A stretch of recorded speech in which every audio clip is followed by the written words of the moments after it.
What's up, guys? Thanks for checking out the video.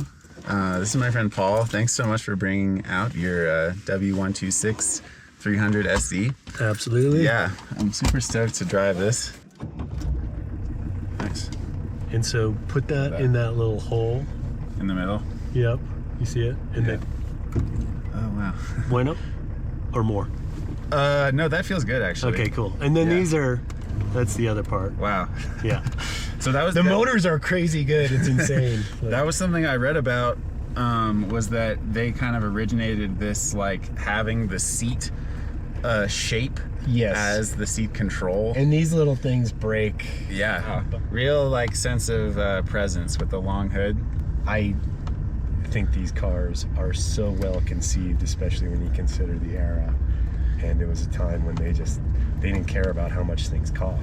Yeah. They just built it. Right.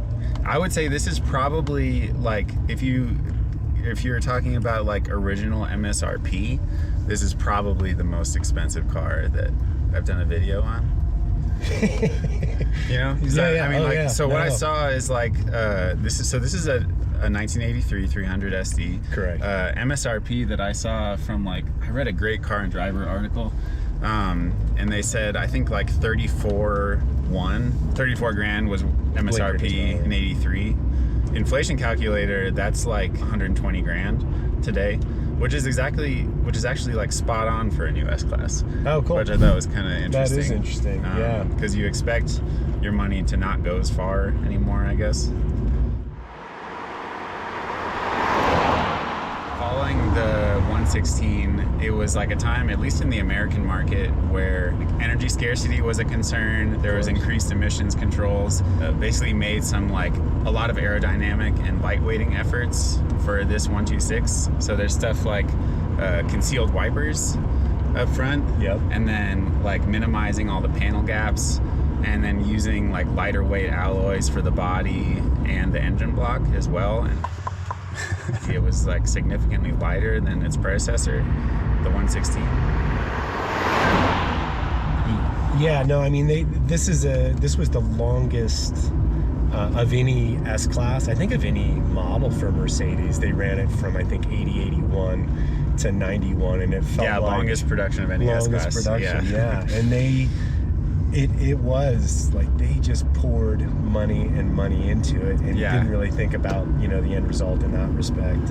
And so many things, when you're working on these cars, they're actually fairly easy to work on, and you think, wow, why is this backwards? And then once you take it apart and get into it, you're like, this is the only way to do it. And it's so like so simply done, but also the only way to do it. So how long have you had this? So I've had this like 2.5 years. Okay. Yeah. And you have two other Mercedes. I do. Sedans, right? I do. Yeah. And I'm definitely an old Mercedes / BMW guy for a long time. Sure. I loved it when you could buy an E30 for $2,000 and have fun with it. I wish I had. Yeah. I wish I had kept on to some, held on to some of those, and some 002s and things like that. Yeah, so cool.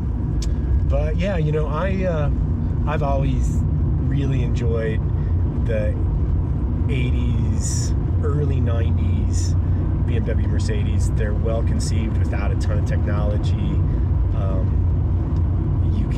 A guy like me who doesn't have a ton of skill or tools, I did the front suspension on this car, and it took me like 90 minutes. That's awesome. Because they're made to, like, hey, you can do this at home. Throw some Bilsteins on, after you get done with work. Right.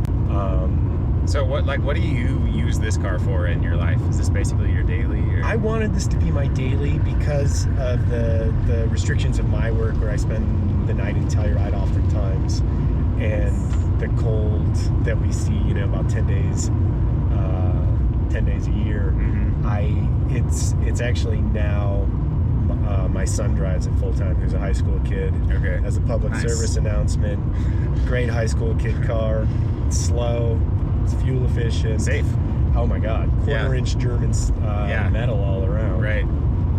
There's a lot of like firsts for safety.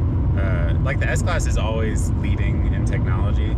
Yeah. And with the 126 W126, I think you had, I think it was the first standard airbags.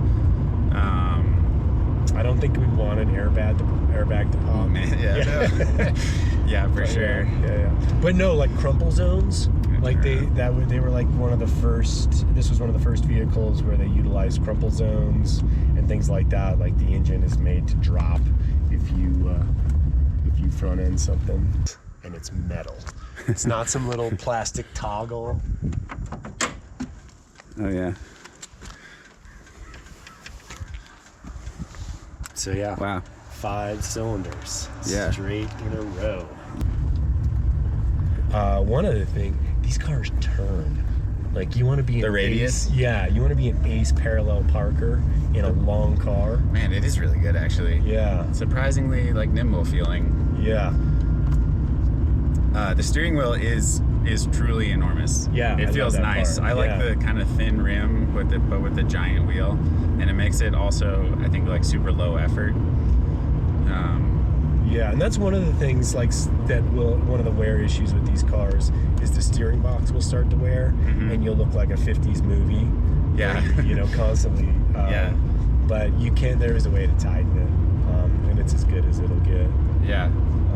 Yeah, the interior is kind of it's kind of beautiful.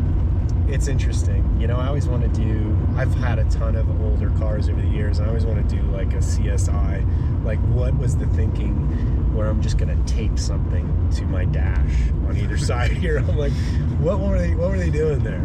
Oh, like crime scene investigation for like the Mercedes engineers. Total. Yeah. No, for whatever person who previous owned owners. this. Yeah. Huh. Rear defrost still works. Rear defrost is super well conceived in that it's in the glass as opposed to on the exterior, which is really handy, especially like these cars are fish bowls. Yeah. So I always get them tinted.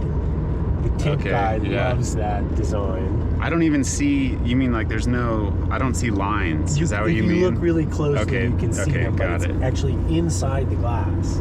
Oh, huh. Yeah, which is really cool. So you probably could clean it without scraping it off. Exactly. Which is why your detail guy loves it. Yeah. Or your tint guy. The tint guy absolutely loves it. Man, that's kind of gorgeous. Right. I love that. Right. The little dial, as long as a 26 though. What is 20 like? Celsius.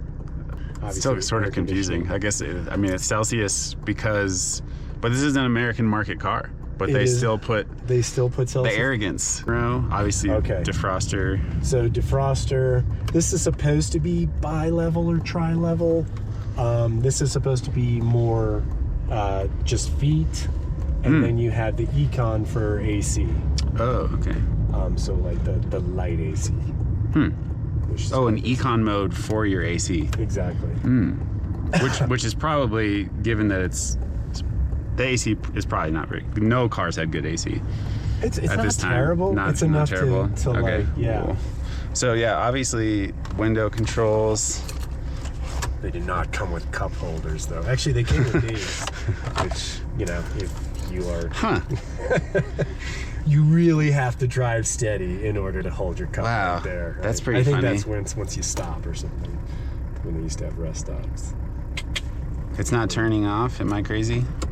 Or am I not? Oh yeah, sometimes it'll diesel a little bit. Oh, that's what that. Is there a kill valve in the? Yeah, shut off. Come on, we'll do that real quick and show you the shut off. Yeah, for sure. Let's look at a little handle. Actually, now it's gonna die. Never mind.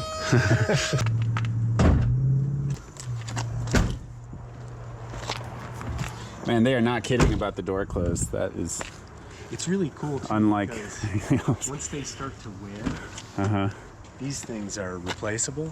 Okay. So, and they're not super expensive. You can play with them a little bit in terms of where it closes. But yeah, that's a bank fault. You can see why it feels the way it does. Yes. Because you have like a 50 caliber bullet going into this like. Yeah.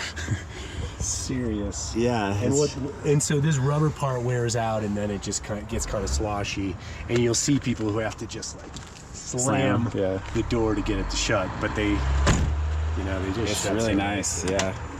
And I didn't even do that one. So this is the cutoff we were talking about, which must starve air, I guess, from the cylinder. I think it must starve. I think it starves air or fuel. Yeah, that would make sense. I think it starves air. Yeah, that would make sense. And then, so there's your all to delete. This will typically have crazy unit sits on top and then connects into the back of the cylinder head. Like that rests right there. You can see actually the bolt pattern there.